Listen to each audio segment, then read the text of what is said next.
ओम श्री परमात्मने नमः। आदरणीय भक्तजनों, सादर प्रणाम। हम आज एक सदावर्ती महाजन की कथा को सुनेंगे। श्री भक्तमाल जी में श्री नाभा जी ने जिस कथा को कहा है, एक ऐसा सदावर्ती महाजन था जिसने संतों में इतनी निष्ठा रखी, उसकी कथा को हम सुनेंगे। ओम श्री गणेशाय नमः, श्री सरस्वते नमः, श्री सद्गुरुदेवाय नमः। ओम श्री परमात्मने नमः। सब संतन की जय, सब भक्तन की जय। भक्तजनों, नाभाजी महाराज वर्णन करते हैं कि सदावर्ती नाम का एक महाजन था और उनके एक गुरुजी थे। गुरुजी ने उनको कहा था कि तुम अपने तन मन धन से संतों को ही सर्वस्व समझना और संतों की सेवा करना। इनकी सेवा से संत लोग बड़े प्रभावित होते थे। अब इन्होंने गुरु जी की आज्ञा का पालन किया और संतों की तन मन धन से सेवा करते थे। इनकी सेवा से सभी लोग यानी संत महात्मा बड़े प्रसन्न होते थे।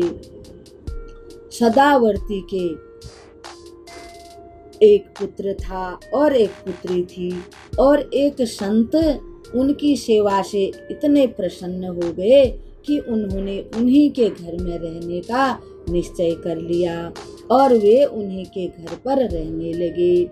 नित्य उनके पुत्र से उनका बड़ा प्रेम था, उसी के साथ वे खेला करते थे। एक दिन उस संत की मति भ्रष्ट हो गई। खेलते खेलते दोनों गांव के बाहर चले गए। वहां संत ने महाजन के पुत्र को आभूषणों के लोभ में आकर मार डाला और जो सदावर्ती का पुत्र था उसने बहुत सारे आभूषण पहने हुए थे, गले में सुंदर हार, हाथ में कड़ूले इत्यादि, कानों में सुंदर कुंडल पहने हुए थे। उस संतों को उनका लालच आ गया और उसको ले जाकर मार दिया और उसके शरीर को, मरे हुए शव को जमीन में गाड़ दिया और उसे गाड़कर घर में आ गया। अब माता पिता सोचने लगे बड़ी देर हो गई, अब तक वो आया नहीं। उनसे पूछा तो कहने लगे कि आज तो मैं कहीं दूसरी जगह खेल रहा था, वो मेरे से कह करके कि मैं आज आपके साथ नहीं खेलूंगा, कहीं दूर चला गया। वे सोचने लगे खेलते खेलते कहीं दूसरी जगह चला गया होगा। देखते देखते 4 पहर बीत गए, फिर भी लड़का घर न आया।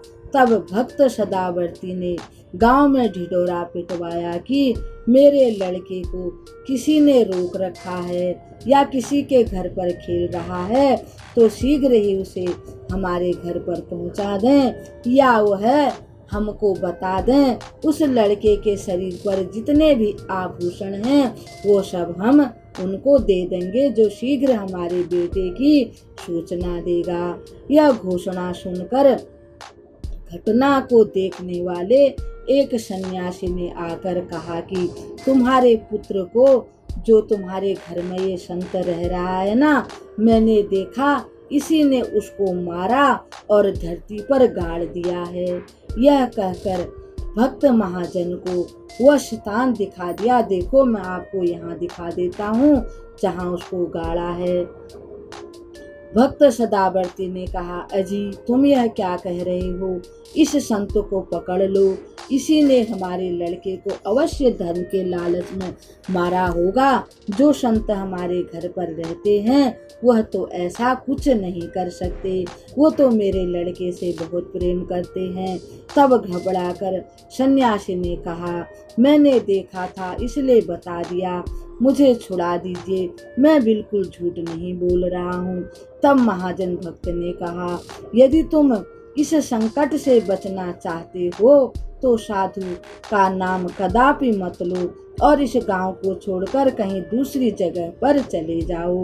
सन्यासी ने बात मान ली, वह वहां से चला गया। लड़के का अंतिम संस्कार करके सदावर्ती जी ने घर आ गए। उन्होंने देखा कि संत जी कुछ उदास से हो रहे हैं। संत ने संकोच को दूर करने का उपाय अब जो सदावर्ती हैं, जो महाजन हैं, उसने और उनकी पत्नी ने सोचा कि ये संत बड़े दुखी हो गए हैं, हमारे लड़के के संग खेलते थे, अब हमारे लड़के को किसी ने मार दिया है, अब इनकी उदासी हम कैसे दूर करें। तब उनकी पुतनी बोली कि संत के भाव मन में बड़ा दुख हो रहा है, उनको हम अपनी पुत्री की शादी कर देते हैं।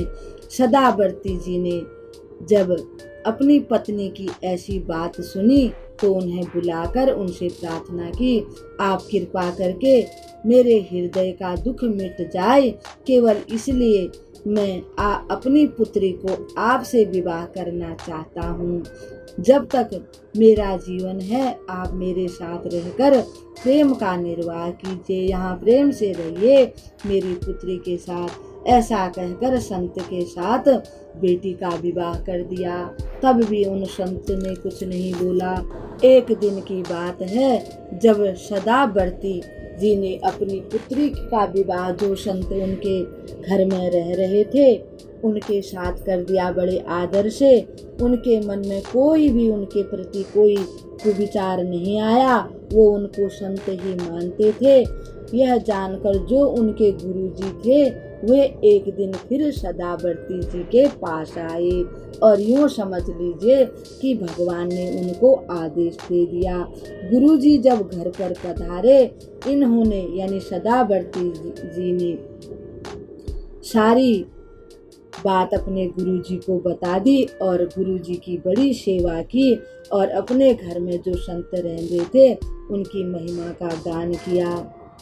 सदावर्ती जी से जब गुरुजी ने पूछा, अरे भक्तराज तुम्हारा बालक कहाँ है? तब उन्होंने उत्तर दिया, अजी महाराज गुरुवर, वह तो भगवान को प्राप्त हो गया है। यह सुनकर गुरुदेव ने कहा सारी बात पूछी, कहा कि प्रभु ने तुम्हारी परीक्षा ली है, तुम्हारा पुत्र मरा नहीं है, इसी से प्रभु ने मुझे तुम्हारे पास आने की आज्ञा दी है। जहाँ उसके शरीर का दाह संस्कार हुआ है, चलकर वह स्थान हमें दिखाओ। संत शिरोमणि गुरुदेव वहाँ गए और उन्होंने भगवान का ध्यान किया। सदावर्ती और उनकी पुत्री और उनकी पत्नी को लेकर जब वहाँ गए तो उन्होंने वहाँ जाकर भगवान का ध्यान किया। उसी क्षण बालक को आवाज़ लगाई, बालक जीवित होकर वहाँ आ गया। इस प्रकार भगवान ने संत वेश निष्ठा के माध्यम से भक्त की परीक्षा लेकर उसकी कीर्ति का विस्तार किया। अब जो संतों में इतना विश्वास करते हैं तो भगवान फिर उनके साथ कुछ भी गलत नहीं होने देते हैं। इस प्रकार से संतों में विश्वास करना चाहिए। ऐसे नाभाजी महाराज वर्णन करते हैं कि इसी प्रकार से जो कोई भक्त भगवान की कथा सुनता है, संतों में निष्ठा रखता है, तो भगवान फिर उसको कभी किसी प्रकार का दुख नहीं देते। भक्तजनों सादर प्रणाम।